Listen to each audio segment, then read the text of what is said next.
Shalom shalom, Bwana Yesu asifiwe, tumsifu Yesu Kristo. Basi mpendwa ambaye unafuatilia mafundisho kupitia channel yetu ya Mikono ya Kristo hapa YouTube na kufuatilia katika mitandao ya kijamii Instagram, Facebook na TikTok, lakini pamoja na channel yetu ya WhatsApp ya Mikono ya Kristo kwa jina hilo la Mikono ya Kristo, Mungu akubariki sana. Leo nimekuja na kisa. Sio somo kama somo ninavyofundisha, bali leo nakuletea kisa cha binti aliyekuwa anaitwa Hajiri. Basi kaa vizuri kusikiliza kisa hiki, kitakufundisha mambo kadhaa kupitia kisa hiki, jinsi wanadamu tulivyo. Kabla sijaenda kwa Hajiri, naomba nikupe habari chache kabisa kuhusiana na mtu mmoja aliyekuwa anaitwa Abraham. Alikuwa anaitwa Abraham. Abrahamu alikuwa na mke wake anaitwa Sarai. Ndiyo, huyu ni baba wa imani. Abrahamu na Sarai walioana hawa waliishi maisha ya kumpendeza Mungu, lakini hawakufanikiwa kupata mtoto kwa haraka. Basi katika maisha yao Bwana Mungu aliwaahidi kwamba nitawapatia mtoto. Nitawapatia mtoto nanyi mtafurahi kabisa kwa mtoto huyu atakayezaliwa, mtoto wa kiume. Lakini kama Bwana aishivyo, nasi tunavyojua kwamba Mungu huwa hawai wala hachelewi, anatenda kwa wakati. Maisha yakasonga mbele. Maisha ya bwana Abrahamu na bibie Sarai yakaendelea mbele. Maisha yakazidi kusonga, wakaenda kwa miaka mingi sana wakiishi pamoja. Miaka ikakatika. Kwa kweli miaka ilikatika. Yaani kusema ukweli, miaka ilikatika. Basi kama ujuavyo kichwa cha mwanadamu jinsi kilivyo, Mungu anaposema na mwanadamu, basi mwanadamu na yeye anakuwa na mawazo yake. Mawazo ya Mungu sio ya mwanadamu, lakini siku zote mwanadamu anatamani kuwaza kadiri anavyofikiri yeye, na tunasahau kwamba Mungu ana mitazamo yake tofauti. Miaka ikaenda, bwana Abrahamu hakupata mtoto na bibie Sarai hawakupata mtoto. Basi wakati wa maisha yao hawa bwana walikuwa na binti msaidizi wa kazi, anaitwa nani? Hajiri. Sasa hapa ndipo kwenye kisa cha Hajiri. Kitakufurahisha na kitakufundisha. Angalizo, sifundishi somo hili kwa nia nyingine tofauti, maana kuna mifano humu nitaitoa. Waovu mnaweza mkakata vipande kwa kutaka kwenda kutumia kwenye uovu wenu. Ninakemea kabisa kwa jina la Yesu Kristo, asije mtu akakata kipande kwenye kisa hiki akakitumia kwenye uovu wake. Basi nitaendelea. Basi Hajiri huyu alikuwa ndiye msaidizi wa kazi wa familia hii ya bwana Abraham pamoja na Sarai. Nimekuambia majina haya majina ni ya mwanzoni, baadaye yatabadilika. Litakuwa jina la Ibrahimu pamoja na Sara. Mungu atayabadilisha haya majina huko baadaye. Lakini kwa sasa tunasoma kwa habari za nani? Za Abraham. Maisha yakaenda. Sasa Abraham, kumbuka, alikuwa ni tajiri sana. Abraham alikuwa tajiri sana. Alikuwa tajiri sana, alikuwa na mifugo mingi, alikuwa na mali nyingi sana. Sasa bibie Sarai ikawa inamuia unyonge sana. Nafikiri hata Abraham pia ilimuia unyonge sana, kwamba inakuwaje sasa tuna mali nyingi, maisha yetu ni bora mazuri, Mungu ametubarikia, lakini hatuna mtoto mrithi wa kurithi mali hizi. Ndipo likamjia wazo Sarai ya kumwambia kwamba Abrahamu atembee na Hajiri. Likaja wazo kwamba basi bwana mume wangu, kwa kuwa sisi hatuwezi kupata mtoto, basi wewe tembea na nani? Na Hajiri. Sasa hapo ijulikana ni mwenye tatizo, lakini zamani za kale masuala ya uzazi yakiwa analeta shida, ilikuwa inajulikana moja kwa moja mwenye shida ni mwanamke. Basi lile wazo bwana Abrahamu akalipokea, na kwa tamaduni za Kiyahudi swala lile halikuwa tatizo. Yaani inapotokea kwamba mume hakupata mtoto, basi wanaweza kuruhusu mtu mwingine akatembea ama akalala na yule mwanaume wakapata mtoto, na yule mtoto anakuwa Kiyahudi ni halali kabisa wa yule mwanaume ambaye hakupata mtoto. Basi wazo lile likakubaliwa. Lilivyokubaliwa wazo lile, baba yetu Abrahamu akalala na Hajiri. Alipolala na Hajiri, kumbuka Hajiri ni mfanyakazi, akapata mimba. Baada ya muda mchache tu Hajiri akapata mimba. Sasa Hajiri baada ya kupata mimba, likaanza tatizo ndani ya nyumba. Kwa lugha ya Kiswahili tunasema vitimbi. Vikaanza vitimbi ndani ya nyumba. Sasa aliyetoa wazo lile alijuta kweli kweli, kwa maana baada ya Hajiri sasa kubeba ile mimba, basi yule Sarai alikosa amani. Sarai alikosa amani. Hajiri alianza kujitutumua ndani ya nyumba, alianza kuleta vitimbi visivyo vya kawaida, alianza kumnanga bibi yake Sarai.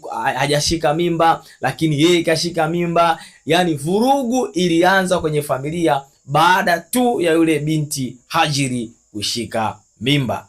Hii iwe fundisho kwa watu ambao wanaweza kuwa wanapata nafasi, sio nafasi inayozungumzwa hapa. Hii nafasi inayozungumzwa hapa leo katika dunia tulionayo tangu Kristo amekuja, hii nafasi hairuhusiwi.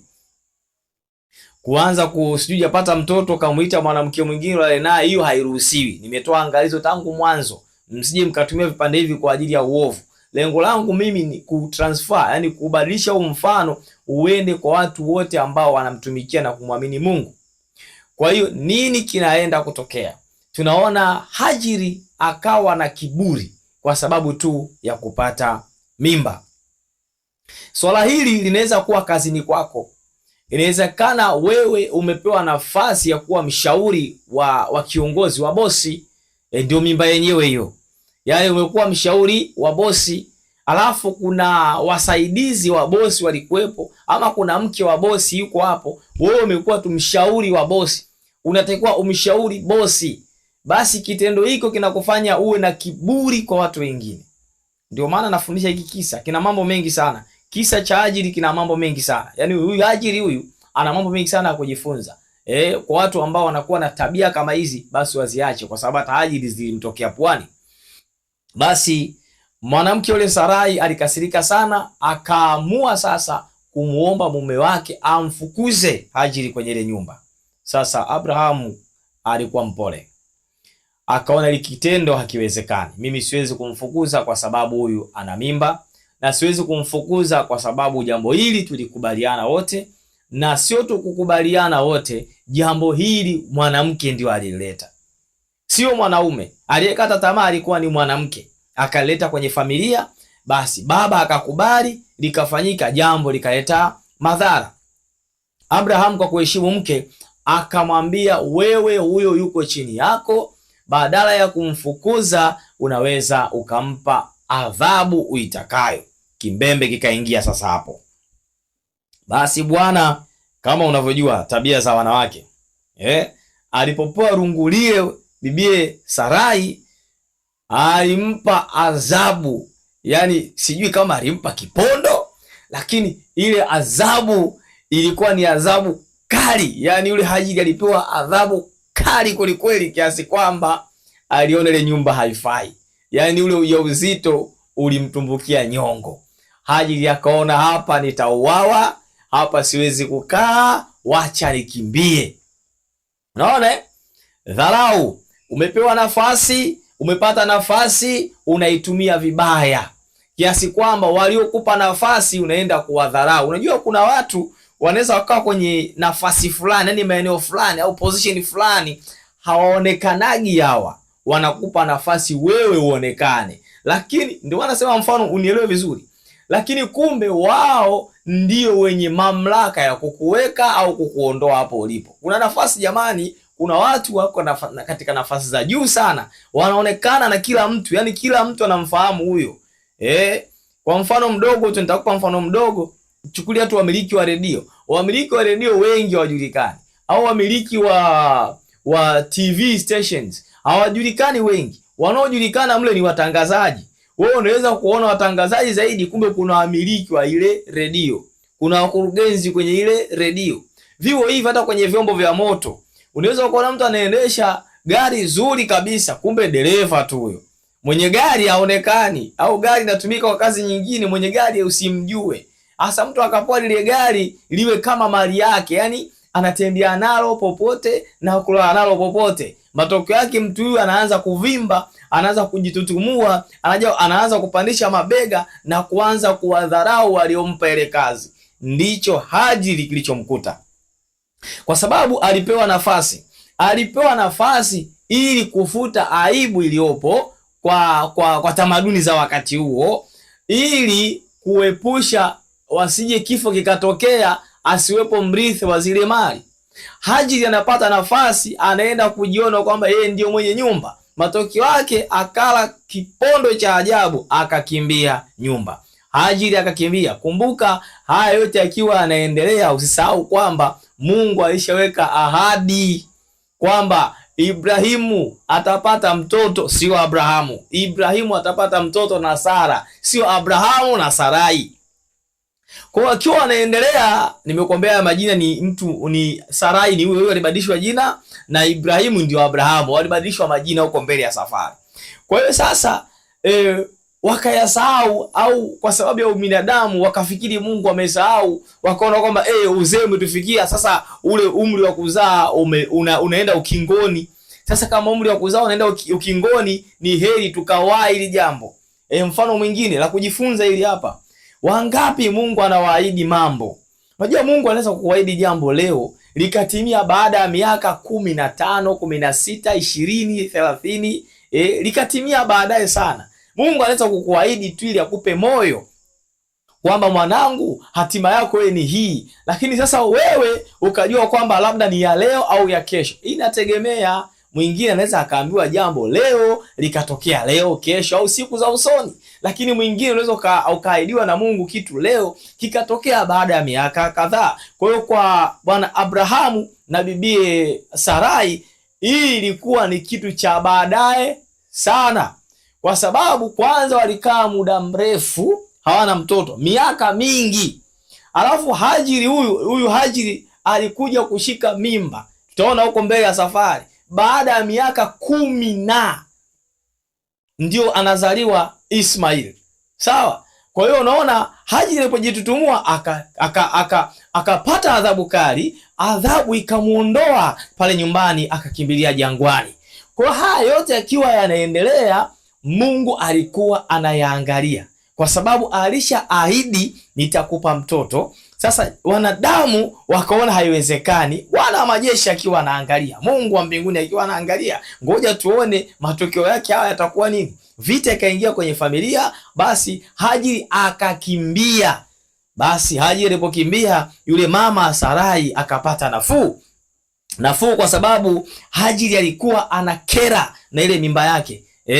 Haya mambo yapo, nimesema msifundishe katika njia mbaya. Mimi nafundisha ili wewe upate wokovu. Kuna watu wataka wafundishe watu wengine katika njia mbaya. Kwenye imani ya Kikristo ili hali kubariki. Kama kwenye imani nyingine mfano unawafaa zaidi sijui. Mimi nakufundisha wewe kama Mkristo kwamba Hajiri awe nafasi, position ulionayo. Ulipopewa position kwenye eneo lako la kazi, ulijinyenyekeza kwa bosi wako ama ndio ulijiona wewe ndio wewe? Ulipopewa nafasi ya juu katika eneo lilopo, ulijinyenyekeza ama ulijiona wewe ndio wewe? Ukijiona wewe ndio wewe, utafurumushwa kama vile Hajiri alivyofurumushwa, ama utajifurumusha. Watakuwekea ngumu, watashindwa kukusaidia, hawatakushauri, matokeo yake utaanguka. Watakwambia sisi ndio tuliokuweka, wewe ukaleta kiburi. Ndio maana halisi nataka kukufundisha mfano huu wa kisa cha Hajiri. Sasa Mungu ni mwenye huruma sana. Hajiri huyu alipokimbilia jangwani, kule jangwani akamuomba Mungu kwa sababu ya ile shida iliyomtokea. Akaomba Mungu afanye nini kule jangwani? Sasa itakuwaje? Basi maandiko yanasema malaika akamtokea na kumwambia kwamba mwanae atakuwa baba wa taifa kubwa. Mambo ya kutembea Hajiri na Abrahamu ni mpango ulikuwa wa mwanadamu tu, sio mpango ambao Mungu alikuwa ameuweka. Huyu akasema atakuwa baba wa taifa kubwa, basi akapewa taifa moja kubwa, atakuwa baba wa taifa kubwa. Basi anamwambia rudi nyumbani ukajinyenyekeze kwa bibi yako. Yaani yule Sarai alikuwa ni mtu mzima sana, kwa hiyo ilikuwa inatosha kumuita bibi yake. Kwa hiyo yule binti akasikiliza. Na wewe naye ambao kwenye nafasi fulani yakikukuta mambo ukishauriwa usikilize, sawa? Basi binti yule akarudi kwa bibi yake, akaenda akanyenyekea. Aliponyenyekea kweli, akaendelea na maisha. Ile mimba ikafika wakati wa kujifungua, Hajiri akajifungua mwana ambaye alikuwa anaitwa Ishmael, ndio Ismaili huyo. Basi maisha yakaendelea. Maisha yalipoendelea, baada ya miaka 14, angalia, swala la kwanza likaisha. Huyu Hajiri akalelewa akakua. Alipokuwa na miaka 10 na kati ya 13, 12, 13 mpaka 14 hapa, Sara akapata mtoto. Jina lilibadilika huko mbele ya safari, alibadilishwa jina na Mungu mwenyewe. Kwa hiyo Sara akapata mtoto. Mtoto huyu ndio akawa nani?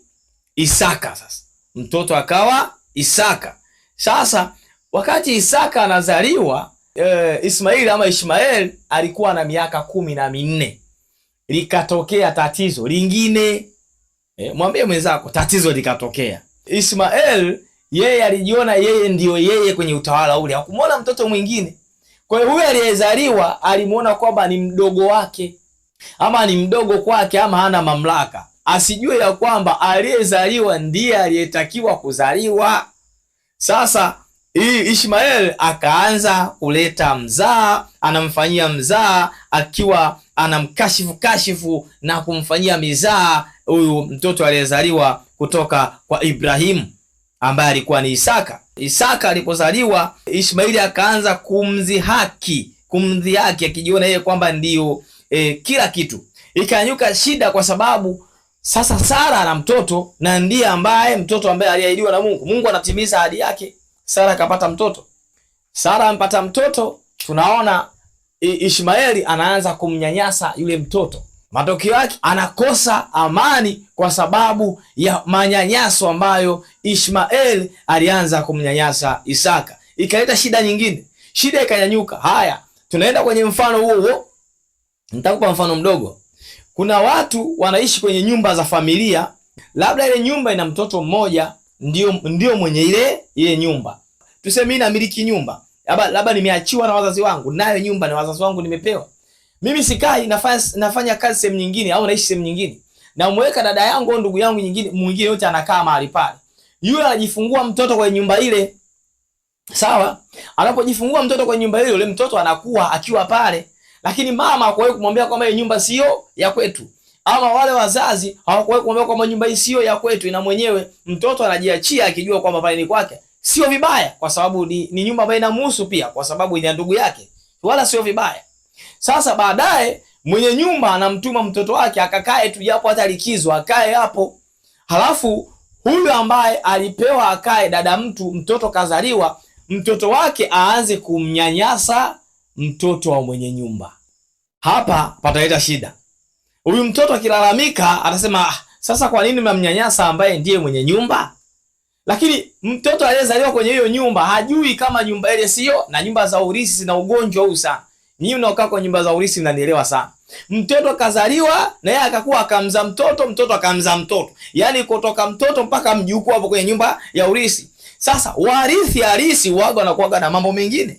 Wakisema tunataka kuuza nyumba yetu, ugomvi, nyumba sio ya kwenu, nyumba ya kwetu, unaanzia hapo. Kumbe hao watoto hawakuambiwa kwamba hiyo nyumba ina wenyewe. Ndio kwa habari ya nani? Ya Ishmaeli pamoja na Isaka. Ishmaeli hajui kwamba Isaka ndiye muhusika, ndiye baba wa wengi, Isaka huyo. Sasa yeye akajua kwamba yeye ndio kila kitu, kumbe ni baba wa taifa moja. Akaanza kumgasi yule Isaka aliyezaliwa pale. Mama wa Isaka ambaye ni Sara akukubali. Akamwambia tena mume wake, bwana, ili mimi sitaki tena, mfukuze. Kama ilivyo kawaida ya Ibrahimu, aligoma kumfukuza. Akamwambia hapana, mimi siwezi kumfukuza. Manake aliona huku tunakoendelea huyu Ishmaeli asije akaja kudai urithi, kwa sababu walikusudia Ishmaeli azaliwe ili apate urithi kwa mawazo ya kibinadamu, lakini Mungu alishawaambia nitawapa mtoto ambaye atakuwa mrithi. Sasa kosa limefanyika, Ishmaeli kazaliwa, wakaona sasa miaka 18 inaendelea, sisi tumeshampata mwanetu Isaka, Ishmaeli atakapoenda huyu atakuja kudai urithi, kwa hiyo bora umfukuze mapema. Ibrahim akasema hapana. Mungu alikuwa anaona mfumo mzima unaoenda. Baada ya kuona mzozo umekuwa mkubwa, Mungu akaingilia kati akamwambia Ibrahimu, msikilize mkeo Sara, kwamba umuondoe huyo hapo ili maisha yawe na amani. Kwa hiyo safari hii Ibrahimu akasikia sauti kutoka kwa nani? Kwa Mungu, kwamba sasa muondoe huyo Ishmaeli na mama yake waende katika maisha mengine, nami nimewaahidia kwamba atakuwa ni baba wa taifa kubwa. Ndipo Ibrahimu sasa akaandaa mazingira yote, mahitaji muhimu, akampa huyu Hajiri. Hajiri sasa anaondoka katika ule mji na kwenda kuanza maisha mengine. Haya yote yanapatikana kwa mfano kipengele hiki, soma tu Mwanzo sura ya 16 na kuendelea. Hii hadithi nzima iko kuanzia hapo. Walipokuwa jangwani, maji yao yaliwaishia na walikuwa kifoni. Wakati anaendelea tena yule Hajiri na mtoto wake Ismaeli wakiwa jangwani, maji yakawakaukia. Wakasema sasa ni muda wa kifo. Lakini ukumbuke mambo haya yote Mungu alikuwa anayatazama. Hajiri akamwacha Ismaeli peke yake chini ya kichaka fulani. Kwa hiyo yule Hajiri akasema siwezi kukubali kumwona mtoto wangu akinifia mikononi. Ni bora nikamwacha hapo mimi nikaondoka. Basi Hajiri akamweka hapo akaondoka, kwani alitaka kumuona akifa. Mwanzo sura 21 na kuendelea ya mambo yapo kwa habari Hajiri kuachwa kwenye kichaka. Yule mtoto akalia sana. Neno la Mungu linatuambia Mungu akasikia, akamsikia mtoto akilia, na basi kwa miujiza Mungu akawapatia kisima cha maji. Maisha yakaendelea. Biblia inasema baada ya miaka kupita, yule mama Hajiri akamtafutia Ishmaeli binti wa Kimisri aweze kumuoa, na alipomuoa ndipo maisha ya Ishmaeli sasa yakaanza kuongezeka kwa uzao. Hatimaye sasa Ishmaeli akawa ni baba wa taifa kubwa kama Mungu alivyokuwa amelikusudia. Ukisoma vizuri Biblia utaelewa ni taifa gani. Liko taifa linatajwa vizuri tu, lipo hapo, ni taifa gani. Kwa hiyo maisha yakawa yameenda katika mfumo huo. Sasa ukiangalia kisa hiki cha Sara pamoja na Hajiri, utagundua kwamba migongano inatokea kwa sababu ya uzembe wa mwanadamu, na migongano mingine inatokea kwa sababu ya kiburi, kukosa unyenyekevu. Kwa sababu Hajiri alikosa unyenyekevu, alipata adhabu katika ile nyumba, akakimbia nyumba. Kwa hiyo na wewe pia angalia, unaweza ukaikimbia ofisi yako. Nimetolea mfano kwenye ofisi, lakini maeneo yako mengi sana. Jinyenyekeze mahali panapotakiwa kunyenyekeza. Okay. Kuna watu wengine au wanawake wengine wanapata kazi. Kumbuka mume ni mume, ndio maana akaitwa mume, amekuoa. Haijalishi una kazi kubwa kiasi gani, lakini wapo watu baadhi yao, ila ni wengi kati yao, wakishapata kazi wanadharau waume zao. Wanasahau kwamba hao ni waume zao. Wanawaletea dharau katika maisha na familia. Ndio sababu kisa hiki kinafundisha sana. Sasa ukishamdharau mwanaume tayari umeleta vita. Kwa sababu ya kazi yako umeleta vita. Mwingine anawajibika vizuri, ama mwingine alikuwa anawajibika, unakuta alikuwa anawajibika na hudumia vizuri, bahati mbaya akafukuzwa kazi. Akiwa katika hali ya kutafuta kustabilize maisha hata yaendeshaje, mwanamke naye anapata kazi. Anakuja kupata kazi, mwanamke anadharau huyu ambaye hana kazi, lakini alikuwa anamhudumia vizuri wakati alipokuwa na kazi yake. Anaona tena hafai, anaanza kuletea vitimbi, anaanza kuleta wanaume na vitu mbali katika maisha. Nini kinatokea? Mwanaume ataleta disaster kwenye familia. Hiyo familia lazima italeta matatizo. Hiyo familia lazima itainuka shida katika familia hiyo. Alafu baadaye ikitokea mambo makubwa utaona kama umeonewa, kumbe tatizo ni wewe mwenyewe. Kwa hiyo Hajiri akufundishe unyenyekevu. Akufundishe kuwa mnyenyekevu. Kiburi cha Hajiri kisiwe cha kwako katika maisha ya ndoa yako. Kiburi cha Hajiri kisiwe katika ofisi yako. Kwa sababu umepewa dhamana fulani, usipate kiburi kwa dhamana ulionayo. Maisha ni dhamana, ndio maana Hajiri alikimbia nyumba. Lakini pia usiwe na moyo wa kukata tamaa, kama baba yetu tunaona Abraham na mke wake Sarai walivyokata tamaa. Mungu akiahidi, ameahidi lazima litokee, hata kama wewe unaona linachelewa. Hapana, huaga alichelewi, linatokea kwa wakati. Nasema Mungu ameniahidi hiki, mbona hakitokei? Mbona hakitokei? Labda kama Mungu anakuambia mwaka huu lazima itokee, hapo itabidi ujiane vizuri kama litotokea, kwamba Mungu liniambia mwaka huu lazima litokee, mbona halijatokea? Hiyo ni kesi nyingine. Lakini Mungu akikwambia bwana, wewe utakuja kuwa mtu mkubwa sana baadaye, amesema baadaye, hajakwambia lini. Baada ya miaka 10, 20, 30, 40, 50, 60, 70, 80, 90, yeye ajua. Wewe subiria, utakuja kuwa mtu mkubwa baadaye, lakini ukifuata misingi na masharti na maelekezo yake. Kwa hiyo kisa cha Hajiri kina mambo mengi ambayo yanafurahisha: uvumilivu, utiifu, unyenyekevu na kumsikiliza Mungu, lakini pia kuwa na moyo wa kujirudi. Tuna Hajiri pamoja alikimbia adhabu, lakini malaika alimwambia rudi nyumbani, nenda kajinyenyekeze, na Hajiri alisikia. Lakini wangapi kwenye ndoa zao inatokea shida, wanakimbia kwenye ndoa, alafu anaambiwa jamani, rudi huko kajinyenyekeze. Haiwezekani. Hajiri alirudi, na wewe urudi. Kwa hiyo nimesema nafundisha kisa hiki na hadithia kisa hiki ili kiwe fundisho. Kuna kunyenyekea, kuna uvumilivu, kuna kutokuwa na moyo wa kiburi, kuna unyenyekevu mkuu ndani yake. Mungu anaposema na wewe ufanye, sio lazima akutokee malaika. Anaweza Mungu akasema kupitia mwanadamu, bwana, hapo umekosea, urudi uende ukaombe radhi. Wewe mimi siwezi kumwomba msamaha yule. Unaona Hajiri alirudi akanyenyekea, na basi akaweza kumlea mtoto mpaka taifa hilo kubwa likazaliwa lipo mpaka leo. Taifa linaendelea na lina hali ya uchumi mzuri kabisa katika dunia hii. Kwa hivyo ndugu yangu, ninakufundisha vema, nimekufundisha vizuri. Somo hili liwe baraka kwako kwa mafundisho yaliyo mema. Usilichukue somo hili ukakatakata vipande ukaenda kufundisha vitu unavyojua wewe. Mungu atakushughulikia, kwa sababu nimefundisha somo hili ili wewe upate kuokolewa. Usitumie somo hili katika njia za ujanja kufanya vitu vingine visivyofaa. Oh, haleluya. Mungu akubariki sana kwa kufuatilia mafundisho haya. Endelea kufuatilia mafundisho kupitia channel zetu za Mikono ya Kristo, channel zetu katika mitandao ya kijamii, Instagram, Facebook, TikTok, lakini pia tunayo channel ya WhatsApp kwa jina hilo hilo la Mikono ya Kristo, na Mungu atakubariki sana. Vile vile share mafundisho haya kwa watu wengine. Ukiona unaweza kuwatumia kwenye magrupu ya familia, tuma. Kuna wengine ukiwatumia atakasirika, achana na wewe, tuma. Atakayekasirika amekasirikia, lakini kuna mwingine atabarikiwa katika mafundisho unayokwenda kuyatuma. Hivyo Mungu akutie nguvu na Mungu akubariki sana. Pia usahau ku drop your comments, andika comment hapo na jambo, andika comment kwenye comment. Tunaweza kukusaidia kupitia comment ambayo umeandika mahali hapo. Mikono ya Kristo kwa neno la maarifa. Ulikuwa na mimi mtumishi wa Mungu Norbert Simoni Mpunga. Hadi wakati mwingine. Bye bye.